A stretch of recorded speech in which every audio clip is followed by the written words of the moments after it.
สวัสดีครัสวัสดีคสวัสดีบครัสวัสดีจ้าบยินดีต้อนรับทุกท่านเข้าสู่ช anel แฟนบอเย่เย่ยเย่มาจ้าพาร์ทนี้คือพาร์ทรีแคป EP 2ของรักครูเท่าโลกเลยนะจ๊ะทุกคนอ่เริ่มที่ ใช่ yes แล้วจ้า Chapter แต่ก่อนที่จะไปเมาส์กันเนาะลุงขอคาดกยศก่อนฮะ บอกอีกแล้วเหรอใช่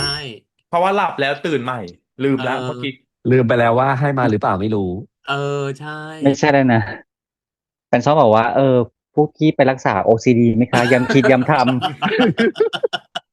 ย้ำคิดย้ำ ไปทำกับทุกคลิปเลยค่ะครูจี้ถามไปปรึกษาครูเออจี้หน่อยว่าคุยกับคุณหมอคนไหนไว้ เอออุยตายละไม่ติดเลยเดี๋ยวไปหาคุจี้เอง อุ๊ยอุ้ยโอ้ยงั้นก่เดี๋ยวไปขอนที่เราอไปหาครูกจะไปหาบเมฆครูจี้เรามาจี้แฟนช่องก่อน อ๋อปล้นค่ะไม่ใช่จี้ อ๋อเหรอเดี๋ยวนี้เขาไม่ใช่คำว่าจี้แล้วใช่ไหม เนเอะคือก็ใช้ใช้อย่างที่เรา คำว่าจี้ลุงใช้อ่าคำว่าจี้คือพวกเราเนี่ยมีจี้อ๋อ อย่างที่เราพูดแหละพอดูจริงๆแล้วคุจี้ไม่ได้มีอะไรเลย ไม่มีมีความน่ารักหวังดีด้วยเนาะประสงค์ดีให้ให้อืมเอด้วยซ้ำไปออยากเป็นเออเพื่อนจริงเอเอออมันอย่างที่เราวิเคราะห์นั่นแหละว่ามันเกิดจากผู้ใหญ่อันนี้ๆอืมเราต้องเท้าความไปตั้งแต่เขาเด็กๆกันเนาะใชแล้วแม่มา่กรอกหูตั้งแต่เด็กอ่ะตั้งแต่เด็กน้อยอ่ะกรอกหูก็ไปทุกวันทุกวันจนกลายเป็นว่ามันเด็กมันก็ไม่ชอบอีหน้าอีคนนี้ไปโดยอัตโนมัติอ่ะคือบางทีมันก็หแอบสะลายท้อนๆคนเจอเนาะอืมอืมแบบเด็กเรียนเก่งอ่ะมันก็เคย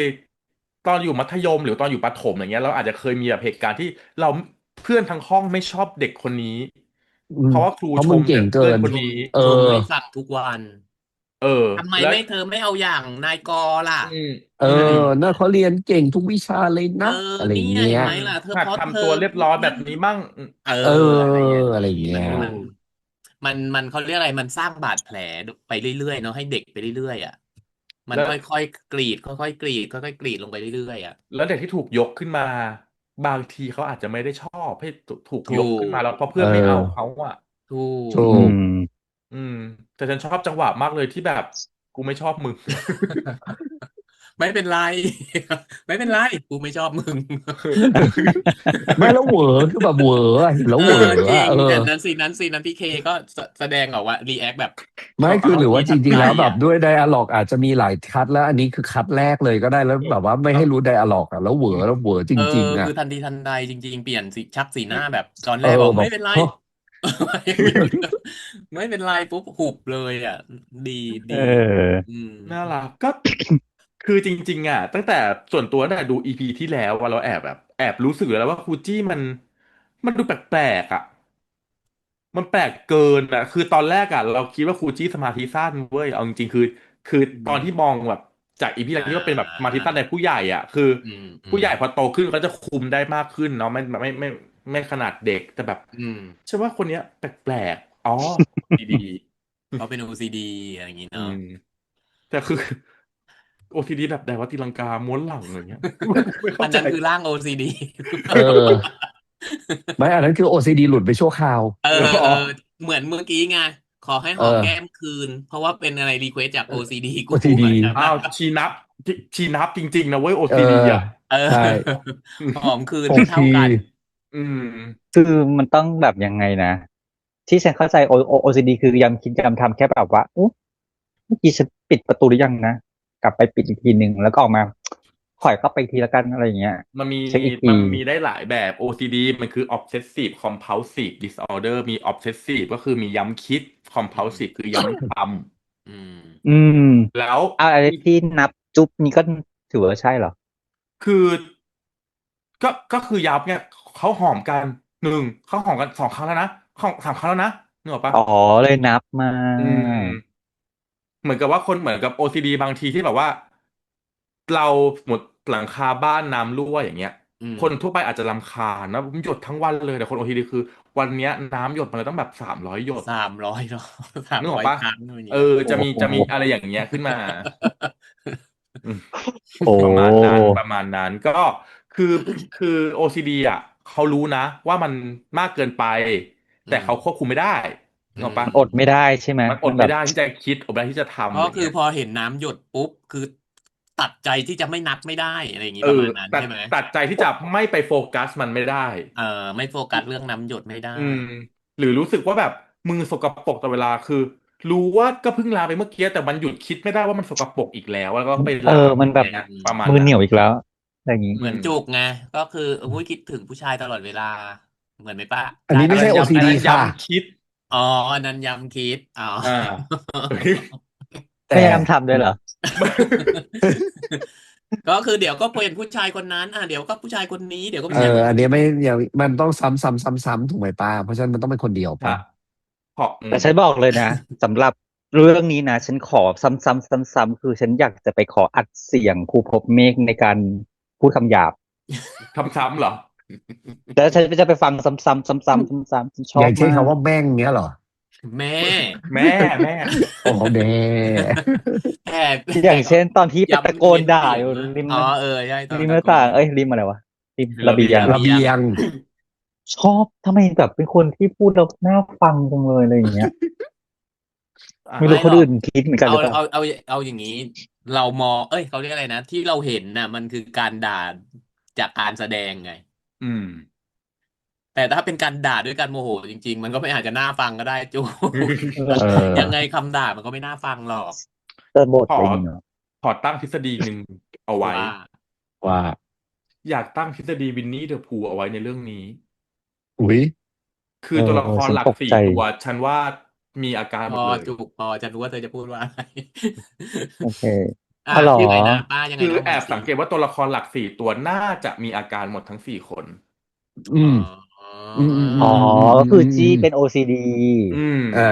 แล้วแล้วครูพบเมฆโซคือพบโซล่าเป็นอะไรก็โซลาร์ซันอาจจะดีไหมอันนี้ยังไม่รู้เออหรือว่าอ๋อหรือเออหรือว่าแบบแค่หรือเป็นตัวแทนของพัฒนาการช้าอะไรเงี้ยหรือเปล่า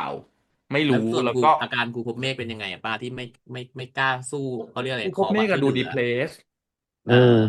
อืมดูมีดูกดดีเพรสเพราะเอาเรื่องแม่เอาเรื่องการถูกเปรียบเทียบการด้อยค่าตัวเองออกจากไม่ออกไปไม่ได้อืเออมแต่ว่าอาจจะไม่ได้เป็นเมเจอร์เนาะอาจจะแบบว่าดีเพรสอะไรเงี้ยแต่อืพี่สดชื่นเนี่ยเรามค่อยดูไปเรื่อยๆอีกทีหนึ่งเพราะครูพบเมฆถึงขั้นไปเขียนระบายไว้ในสมุดเนาะอืมอืมระบายไปเลยว่าถ้าไอ้จี้มันดีนักแม่ก็เอามันมาเป็นลูกแม่เลยสิเห็นไหมเขียนเอไว้เลยก็อคือรู้สึกว่าตัวเองไร้ค่าอันนี้อืมันคือหนึ่งในคีย์มเวิร์ดสำคัญที่พูดถึงคแต่นที่เป็นอันนั้นไม่ได้ไปดีเพรสพูดกับแม่นะหมายถึงว่าแต่เอก็ไม่กล้าไปอพูดกับแม่ อืมเออก็คือระบายไปที่อื่นน่ะในใช่ ทางอื่นไปส่อะไรอย่างเงี้ยวนพี่สอนเมื่อกี้คือเห็นตอนสุดท้ายคือกระโดดทิ้งตัวนี้เป็นส่วนหนึ่งของโลกด้วยหรือเปล่าคือเออพี่คือสดชื่นใช่ไหมชื่อพี่สดชื่ใช่นใช่ชื่อชื่อมันอาจจะเป็นตรงข้ามก็ได้นะจริงๆเอพี่สดชื่นเขาออาจจะไม่ได้สดชื่นก็ได้นะชีวิตเขาน่ะคือมันเป็นอาจจะมุมหนึ่ต้องงอ่ะอืมสมาธิสั้นอะไรอย่างงี้ป่ะอืมก็ต้องเราดูอย่างที่ป้าบอกมันอาจจะทุกคคือนมีพอเออป้าจุดประกายนะเราก็เห็นนะว่าเออว่ะเพราะตอนนี้คือ3 คนและอย่างน้อเอยๆที่เราสามเห็นและคนแล้วชัดชัดอืมอืมันเฉลยังเหลืยออีกหนึ่ง3 คนแล้วไงวันเนี้ยเอว่าแต่ละคอนมันมีอาการแบบไม่ได้ปกติทุกคนเลยอะไรอย่างเงี้ยก็อืมเลยก็อาจจะเป็นไปได้ทฤษฎีของป้ามีความเป็นไปได้สูงว่าผู้สดชื่นก็อาจจะมีอาการในสักอาการหนึ่งอืมแต่ว่ายังไม่ได้ถูกดึงขึ้นมาให้แบบให้ชัดเพราะเอว่าเหมือนกับวันอเนี้ยเขาดึงตัวของคูจี้ขึ้นมาให้เราเห็นไงใช่อืมแล้วคือครูสดชื่นเองเขาก็มีภาวะความเป็นความผู้นำไงความเป็นผู้นำอยู่ใช่ตอนเนี้ยมันก็เลยอย่างที่ป้าบอกมันยังเรายังไม่เห็นไงไม่เห็นมุมอ่อนแอของเขาอะอืมอืมเนาะแต่วันนี้ชอบมากเลยก็คือเช็ดตัวเช็ดตัว Magic ฉั Word นว่าผลงานของดออะทำได้ดีในฉากที่แบบอย่างเงี้ยในทุกพาร์ทฉากในพาร์ทอารมณ์พาร์ทอารมณ์ดราม่าหรือมีสอดแทรกแบบพวกความอบอุ่นครอเอบครัวออะไรประมาณอย่างเงี้ยเขาลึกนี่มันเนาะบทเขาลึกนะเอาใช่จริงใช่เอลึกอใช่ใช่แล้วมันสื่อถึงเรามันทัดได้เลยเราจับได้มันทัดใช่อืมๆคือเราว่าเขาเก่งตรงที่เขาเลือกคำว่าเช็ดตัวอืมเพราะตแล้วอนแรกกับคนลุงบอกว่ากะที่ไม่เคยละมังเหรอ ขอความกะละมังช่วยเหลือกะละมัง พี่จุกค่ะไม่ใช่ลุงอย่ามาใส่ร้ายลุงสิ กูปวดหัวมากกะละมังเหรอ พี่เอาแต่ว่าจุกค่ะไม่คือจุดชี้เอาจริงๆคือมันคือเป้าสายตาสิ่งที่มันต้องนึกออกคืออันแรกก็กะละมังจใช่ไหมริงๆเพราะที่เหลือมันเป็นอ็อบเจกต์หมดไง กล้องนึก็กออกป่ะถ่ายแบบว่านำสายตาของครูพวกเมเอฆที่อกะละมังอ่ะใครจะไปเอเห็น อ เออคือเช็ดตัวมันคืออะไรเช็ดตัวมันคือการแสดงถึงความอยากได้รับความห่วงใยผมและอยากหายนึกออกปะอืมเอการอยากถูกเช็ดตัวอคือมันฉันป่วยยอมรับแล้วว่าฉันป่วยและฉันอยากหายช่วยให้ฉันหายทีอะไรเงี้ยอืมอืมอืมแล้วดีมันก็นะมาแบบเชื่อมโยงกับวันนี้ที่ผมนี่ก็ป่วยจริงอืมพอป่วยอืมจริงแล้วซันน่ะรูปที่วาดให้ก็เป็นรูปเช็ดตัวอะไรอย่างเงี้ยมันก็เลอืยแบบมเอ้ยมันโยงมันสื่อไปถึงทุกอันเลยอะไรอย่างเงี้ยคือแอบสงสัยในตัวซันอย่างหนึ่งคือซันมักจะสื่อสารด้วยการวาดรูป อืมอีพีตั้งแต่ที่แล้วแอบอีพีหนึ่งติดใจอยู่นิดนึงที่ที่ป้าบอที่กใช่ไหมที่ป้าคุยหลังไมค์กันว่าแบบเอ๊ะซันมันดูประท้วงพี่ไอ้ลุงโจรเนาะด้วยการไปเขียนกำแพงแต่ทำไมมันเขียนด้วยการวาดรูปอืมทั้งอืที่เด็กที่คมวรจะประท้วงมันควรจะขีดถูกปะเออแต่ว่าเขาไปวาดรูปแล้ววันนี้เขาก็วาดรูปอีกเราเลยมองว่าเอ๊ะซันน่ะมันสื่อสารอารมณ์ผ่านการวาดหรือเปล่า เด็กอะเนาะเวลาก็ไม่แน่บางทีเราวินิจฉัยเด็กอะไรเงี้ยเด็กเขาเล่าไม่ได้หรอกว่าเขารู้สึกอะไรเราให้เขาวาดรูปแล้วก็ค่อยๆถามว่าเอ้ยรูปนี้มันคืออะไรมันหมายถึงอะไรหรออะไรเงี้ยเอ้ยรูปอืนี้หนูวาดใครมลูกอะไรเงี้ยแต่ประมาณนั้นรูปที่ซันวาดอ่ะมันเป็นรูปเช็ดตัวเหรอใช่ใช่เพราะว่าครูแล้วนะพบเมฆนอนอยู่บนเตียงไงอืมเอแล้วนางไปอเช็ดตัวครูเมฆตอนไหนอ่ะแสดงว่ามันเป็นความทรงจำในอยู่ในข้างในมันในใช่มีในหัวนางใช่ไหมเพราะซันกับโซว่าถ้าเกิล่าคือคนดว่านางเป็นเดียวกันคน7 ขวบอะนางก็ต้องไม่เคยไปเช็ดตัวให้ครูเมฆถูกถูกถูกถูกป้าฉันว่าทฤษฎีป้าที่บอกว่าเป็น DAD อ่ะมีโอกาส ฉันเดาว่าเด็กๆอ่ะนางน่าจะมีประสบอุบัติเหตุหรือถูกอะไรแล้วไปกลมอะไรสัทริกกอย่างทริกเกอร์ให้ตัวเองอ่ะมีอีกบุคลิกหนึ่งขึ้นมาก็คือเป็นซันเพราะว่าตอนที่แม่คุยอ่ะแม่ที่เฟซไทม์มาแม่จคุยอ่ะริงๆอ่าดูแม่แบบไม่ตกใจนะไม่แปลกใจแบบสร้างซัไม่แปลกใจนขึ้นมาเอพอสร้างสรรค์ขึ้นมาแล้วอาจจะพาไปรักษาโดยการอาจจะวาดรูปสมมุติว่าวาดรูปปุ๊บแล้วก็กดตัวของซันลงไปแล้วก็เป็นโซล่ามาตลอด เราแล้วพอไม่รู้ไง มาทริกเกอร์รถจะชนเนี้ยก็เลยแบบเอาตัวซันออกมาจุกหคือมายถึงว่าเขาอาจจะเล่าว่าจเขาเคยริงๆแล้วเขาอาจจะเคยสร้างซันขึ้นมาตอนเขาอายุ7 ขวบใช่อืมแล้วใช่ซันเคยตายไปแล้วเขาใจะที่ป้าพูดใช่ไหมคืออืมเมื่อรักษาหายรักษาไปเออแล้วก็จะหาถูยไปกก็จะตายไปซันใช่เคยหลับไปตั้งแต่7 ขวบแล้วซันยังไม่ได้โตขึ้นเอแล้วก็ไม่อตื่นขึ้นมาเลยจนมาอืแล้วก็ได้กลับมถึงมาตอนเนี้ยที่ไปทริกเกอืมอร์เอาซันออกมาหรือจริงๆแล้วซันคือคนแรกไม่แต่น่าใช่สร้างโซล่าขึ้นมา ไม่น่าใช่ไม่น่าไม่ใช่น่านะคิดว่าเพราะว่าจริงๆแล้วเวลาแต่เรารักษาเราต้องเก็บบุคลิกหลักไว้แต่อืเรื่องมย้อนกลับไปเรื่องนู้นก็ซันนะเรื่องนู้นนะเรื่องไหนอ๋นะอ เรื่องนู้นน่ะก็เรื่อง ดีไอดี DAD ก็ซันนะพระเอเจ็ดกชื่อซันบุคลิกอ๋อพระเอกก็ซันนะจ๊ะ7 หรือ 5นะ 7 บุคลิกอืมเอออันนี้ไม่รู้น่าสนใจอันนี้ยังเดาอันตอบไม่ได้นี้เดาแหละเราก็ให้เราข้อมูลมีเท่านี้2 EPเราก็เดาใช่ไปเรื่เพราะว่าอยตามสไตล์พวกเรามันยังไม่มีปูมหลังของตัวถูกโซล่าเลยไงว่าเอ้ยอืมมันเกิดทำไมกลายเป็นเด็กแล้วต้องชื่อซันอะไรอย่างเงี้ยมันยังไม่มีปูอืมหลังมเลยหรือว่าเนาะมันเป็นการเปลี่ยนชื่อมาหรืออะอืไรอย่างนี้เราก็ไม่รู้มไงว่าตอนเด็กอาจจะชื่อซันแล้วโตขึ้นมาเปลี่ยนเป็นชื่อโซล่าอย่างนี้เราก็ยังไม่รู้มันยังไม่รู้แต่แม่คือแม่คนเดียวกันมันเลยทำให้เราตอบแน่นอนได้ว่าเนี่ยอืมเพราะว่าคนเดียวกันเพราะว่าตัวซันเองก็แม่คนนี้ยอมรับว่าคนเนี้ยคือแม่คือก็แสดงว่าเนี่ยหน้าเนี้ยคือแม่นางมาตั้งแต่เด็กอะอะไรอย่างเงี้ย สิ่งที่ยังไม่เห็นคือตอนเนี้ยเรายังไม่รู้ว่าคุณครูพบเมฆอะคุยอะไรกับแม่อืมไปเล่าให้แล้วแม่ฟังแม่ที่แล้วแม่ที่ยอมพูดใช่ไหมที่ยอมเออพูดแล้วเสร็จแล้วรีแอคชั่นที่เกิดขึ้นกับแม่มันดูไม่มันจะเซอร์ไพรส์หรือไม่ตกใจหรือไม่เอออะไรใช่แต่มันเหมือนกับแบบอ่าโอเค มันอาจจะมีสเต็ปก่อนหน้าที่ครูพบเมฆไปคุยกับแม่ไว้ก่อนเออหรือเปล่าแล้วก็เป็นไปได้ถ้ารีแอคชั่นแม่ด้วยความตกใจประเด็น DID อาจจะต้องถูกผลักลงแต่อืมถ้าเกิดสมมุติว่าแม่ไม่ได้ตกใจแล้วก็เข้าใจปุ๊บเนี่ยมันจะกลายเป็น DID กลับมาได้ไงอืมแม้แต่แต่ว่าประเด็นอีกอย่างหนึ่งก็คือตัวซันอ่ะก็ไม่ตกใจว่าอันเนี้ยเป็นใครไม่ใช่แม่อืมแต่ว่าเขาเข้าใจว่าเนี่ยคือแม่เขาเหมือนกันมันอืมก็เลยแบบนั่นแหละก็ลุงถึคิงบอกว่าดไปได้ก็คือคนนี้คือแม่ของซันด้วยไงใช่ในใช่ในคแม่วามทรงของซันจำของด้วยซันนะซึ่งอืทฤษมฎีที่เราพูดนั่นแหละว่า ไม่รู้ว่าเป็น DID ตั้งแต่เด็กหรือว่าเมื่อก่อนอ่ะเขาชื่อซันอือันนี้มเราก็ไม่อืรู้มได้เออสอเอองอย่างใช่ได้มันมีได้ได้มันสามารถแปลแล้วก็ไปได้สองทางไงเออก็คืออาจจะว่าเอ้ยเด็กๆอะชื่อซันแล้วพอโตมาเปลี่ยนชื่อเป็นโซล่าแล้วพอ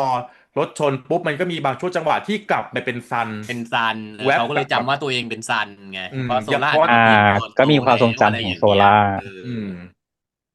ก็เป็นไปได้ก็ไม่รู้แค่ brain injury อย่างที่ป้าบอกก็ brain injury มันส่งผลอยู่แล้วกระทบทางสมองอะมันเป็นออร์แกนิกอะทางอืมกายอืของมคนอืมอืมก็เข้าใจดีได้แต่วันนี้แบบตอนแล้วสุดท้ายก็ชอบ ตอนที่ตื่นมาแล้วกลายเป็นโซล่าอืมอืมอันนี้นก็ชอบที่เขารู้ว่าสุดท้ายแล้วว่าภูภพเมฆอ่ะเหนื่อยก็ขอความช่วยเหลืขออจากคนเช็ดตัวอื่นแล้วขอเจ็เช็ดตัวบตัวเหรอโอ้แล้วเขายดีใจเขาดีใจไงอัชอนเนี้ยดีบอันนั้นก็อ่ะชอบสิอีกอย่างลุงชอบที่ลุงพูดตั้งแต่ตอนรีแอคแล้วว่าพี่เพิร์ดเล่นละเอียดมากวันนี้อืที่มเห็นชัดเจนที่ละเอียดของลุงก็คือซีนที่ป่วย อืมอืมคือแล้วพูดออกมาเป็นคนป่วยแสดงออกมาได้เป็นคนป่วยแบบป่วยมากอ่ะป่วยคือคนคือคนเป็นไข้อ่ะป่วยจมันริงจะไม่มีๆอ่ะแรงแบบพูดใสๆอ่ะมันจะเอออยู่อย่างน้ำเงี้ยเสียงที่ออกมาสาเนาะยตาเออแล้วก็ชอบตรงที่เขาแต่งปากให้อ่ะซิดซิดๆน่ะหน่อยมันก็เลยดูสมจริงว่าคนนี้คือคนกำลังป่วยแต่ไม่ได้ซิดจนขาวซิดนะอืมเอหมายถึงว่าอแต่เห็นว่ามันมีซิดอ่ะรู้ได้ว่าป่วยแล้วเป็นเออ พักผ่อนน้อยอ่ะไม่ได้พักผ่อนเออ่ะเอออประอืมาณอย่างนั้นไม่มได้แบบว่าโอ้โหแบบพี่สะพอสอจีนแบบแต่งทาแป้งขาววอกอะไรเงี้ยมันไม่ใช่ขนาอืดนั้นมไงส่วนอีกอันหนึ่งก็คือซีนที่จุกบอกว่าซีนสุดท้ายที่ตื่นขึ้นมาแล้วกอดกับโซล่าแล้วโซล่าบอกว่าอะไรนะต้องดูแลกูไปแต่อย่างนี้ตลอดเลยเหรอแล้วอืมเออมันเหมืไหวไหมอนพอมาได้เหนื่อยไหมยินประโยคนั้นน่ะมันเหมือนเอมัน อมันเหมือนกับการถามว่าเหนื่อยไหมน่ะ เออชอบแล้วตัวรู้สึกได้เลยว่าตัวของภูภพเมฆแล้วอ่ะจุกตัวพบ มาที่คอแล้วนะ เอ ใช่อแล้วตัวพี่เพิร์ดเองมันกระพริบตาแบบถี่มากคือจะคนที่ร้องอยู่น้ำตาแล้วอ่ะกำลังจะไหลอ่ะมันเหมือนไล่อืมน้ำตาไม่ให้ร้องไห้เวลาเราอยากจะร้องเอเราน้ำตาอจะไหลแล้วเราไม่อยากร้องอ่ะกระอืมพริบทีแบบถึงบอกว่าเอ้ยเลิศมากมันเก็บละอันนี้ก็เอียดแมจิกเวิร์ดละเอียดจนะสำหริงรับพวกเราอ่ะๆจริงคือเหนื่อยไหมเหนื่อยเนี่ยล่วงทุเหนื่อยกที เหนื่อยไหมถูกสอยกันตลอดเอมันเก็บเละเอียดจอริงๆอ่ะแล้วคือมันไม่ได้จบแค่จังหวะกอดนะพออืผ่านมตัวออกอืมมาแล้วกำลังจะพูดอ่ะคือเราก็เห็นเลยนะว่าครูพบเมฆมันเหมือนมันฮึบอยู่นะ เอใช่ออืมเออมันฮึบอันนี้อยู่อ่ะละเอียดจนโซล่าหอมแก้มนางอ่ะเลยเขินแทนเลยนางเลยแบบว่าดีขึ้นค่อยๆดีขึ้นเหมือนมันฮีลตัวเองได้อ่ะอืมเนี่ยมันเลิศถึงบอกว่าเราไม่รู้หรอกว่าผู้กำกับไดเรกมาหรือว่านักแสดงดีไซน์เองแต่มันดีอืมมันแสดอืงออกมาแล้วมมันดีอ่ะมันสื่อสารออกมาแล้วมันดีดีแล้ว ดีมาก แล้วสิ่งที่ชอบคือวันเนี้ยเรารู้สึกว่าไอ้โรงเรียนเนี้ยมันเป็นโลกจำลองที่ผู้กำกับหรือคนเขียนบทอะอยากให้มันเป็นโลกจริงอืมๆคือเมื่อมีคนขอความช่วยเหลือหรือเกิดอะไรขึ้นอะ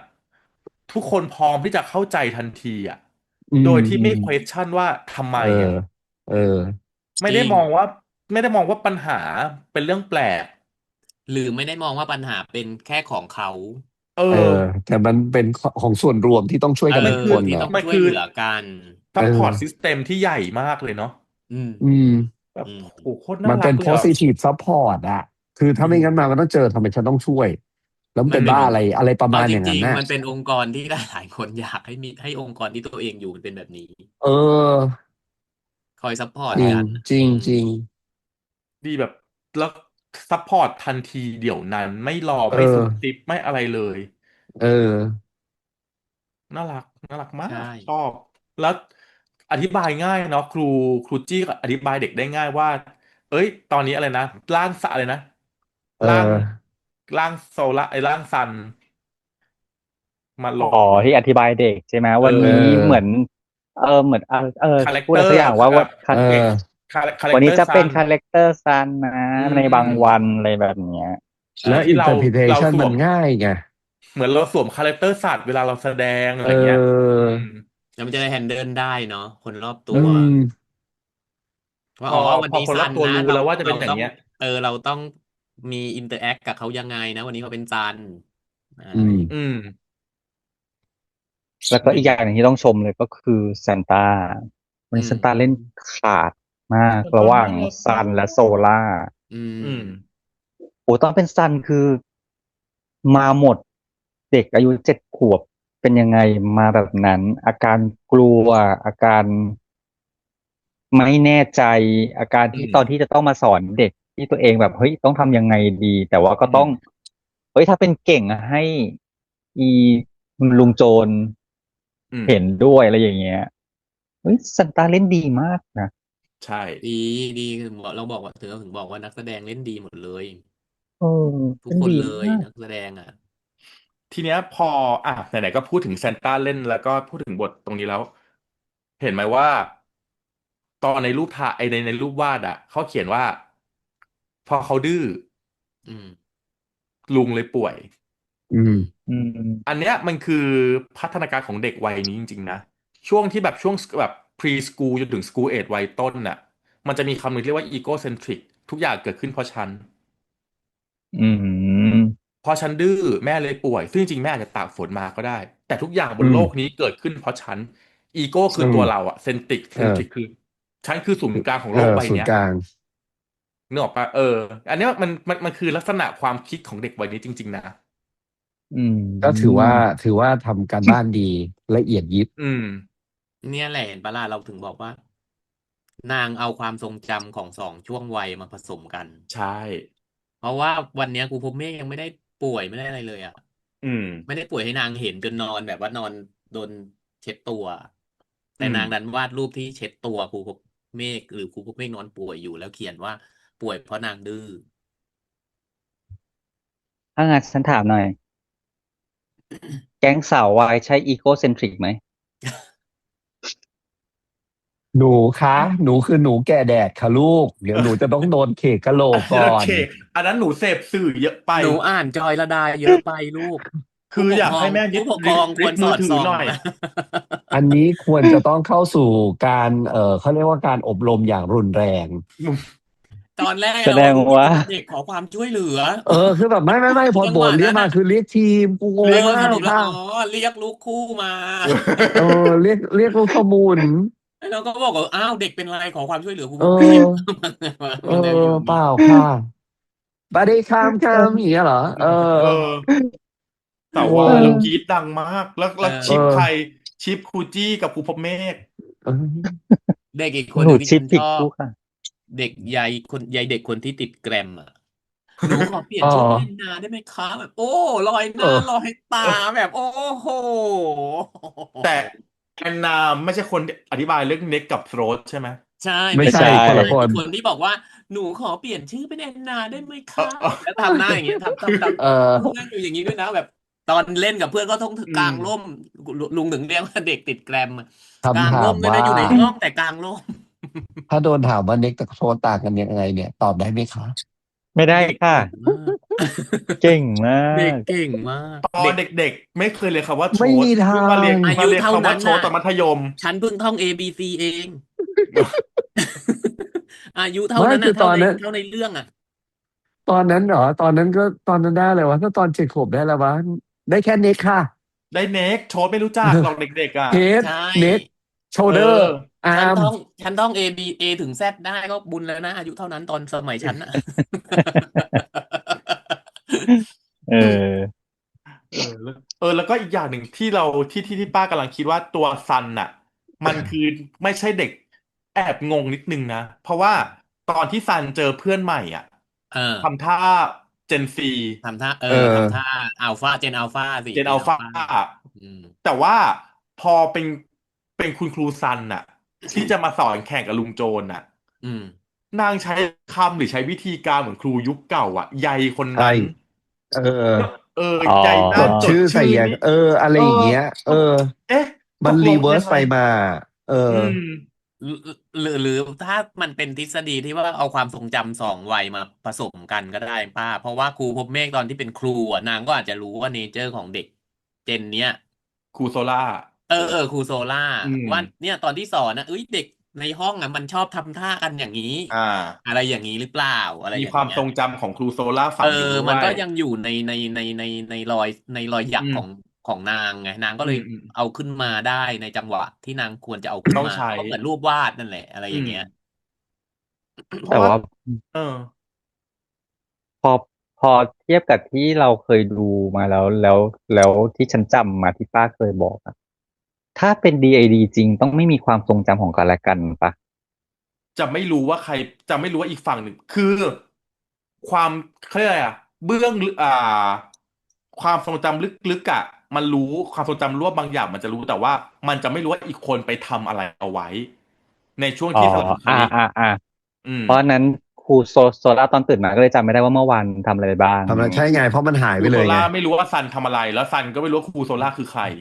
อืมถูกอือะไรเงี้ยมประมาณนั้นก็น่าคิดเอาน่าแล้วจากลุ้นน่าติดตามจากต่อ จากอะไรนะซีรีส์เบาๆมา ทำไมมาถึงนี่วะ มัน ทำไมมันมาถึงนี่วะคือเราเห็นคือส่วนตัวป้าเห็นตั้งแต่แม่สีที่ใช้แล้วรู้สึกว่ามันจัดจัดจริงอืมเออสีมันมันจัดมันเป็นสีมันต้องมีอะไรที่พัฒนาอ่ะการเด็กอ่ะของเด็กใช่แล้วก็การแต่งตัวของตัวละครมาดูเป็นการ์ตูนซึ่งอืมการ์ตูนหรือว่าพวกวรรณกรรมเด็กอ่ะมันมักจะมีเรื่องราวอะไรบางอย่างที่ซ่อนอยู่ในตัวละครเสมออืมอืมเอออืมก็เลยรู้สึกขึ้นมาแค่นั้นเองแต่ว่าอาจจะหรือไม่ก็ได้ถูกไหมเราใช่แค่คิดใช่เฉยแค่คิดเราแต่เดา อีก2 EPไงอันนี้เพราะเราคาดเดาแต่กันมารู้สึกได้ว่ามันต้องมีดิเรกชันประมาณนี้ ๆอืม อืมเพียงแต่เขาอาจจะไม่โฟกัสเขาจะไปโฟกัสมุมอื่นแทน แต่ว่าไอ้ส่วนหนึ่งของคอของเรื่องจอืมริงๆมันน่าจะประมาณนี้อาจจะเป็นการสร้างตัวละครเอที่ซ่อนเอาอเขาอาจจะไม่ได้ออกมาเล่าทุกตัวว่าถูเฮ้กยพบเมฆเป็นดิสไทเมียนะหรืออะไรเงี้ยอาจจะเออไม่ได้พูดแต่เออว่าเออแต่ประมันคือมาณนั้นรีเฟอร์ประมาณนั้นอืมอืมประมาณนี้ไหมได้อีกอย่างหนึ่งสุดอ่าท้ายที่ชอบว่าเพลงไตเติ้ลตอนมาน่ารักน่ารักมามากก7 ขวบทุกคนเลยเอออันนั้นชอบอ่ะชอบจังเลยอ่ะโอ้ทุกคนลองกลับไปดูนะตอนที่ตอนเทปรีแอคเองเราอาจจะตัดทิ้งเนาะแต่อืมว่าลองกลับไปดูจริงๆของทางช่องคุณ m ก็ m ไม่ต้อง t ตัดสิ EP นี้ก็ไม่ต้องตัด ไม่เออตัดเถอะ เอา เชื่อฉันตัดเถอะ เออ โอเคตามนั้นค่ะ โอเคแต่มันน่ารักจริงชเนาะอบชน่ารัอบน่ารักจริงน่ากน่ารักรักมากชอบแล้วมันก็เข้ากับเพลงมากมันใช่เข้ากับประมาณนี้แล้วกันทุกคน มันเข้ากับเนื้อเรื่องด้วยอืเนาะแล้วก็มเดี๋ยว EP หน้า EP 3เชื่อว่ามันต้องมีอะไรให้เราได้สังเกตกันอีกได้เห็นกันอีกใช่อืมแต่ตอนเนี้ยทุกคนมาช่วยกันแล้วมันก็น่าจะมีอะไรที่มันดีขึ้นแหละใช่โอเคก็เอาว่าวันนี้เรา4 คนนะครับต้องขอตัวลาไปก่อนแล้วกลับมาเจอกันกับ EP 3นะครับสำหรับ EP 2ไปแล้วครับสวัสดีครัสวัสดีบสวัสสดีครัวัสดีครับบบาบายบาย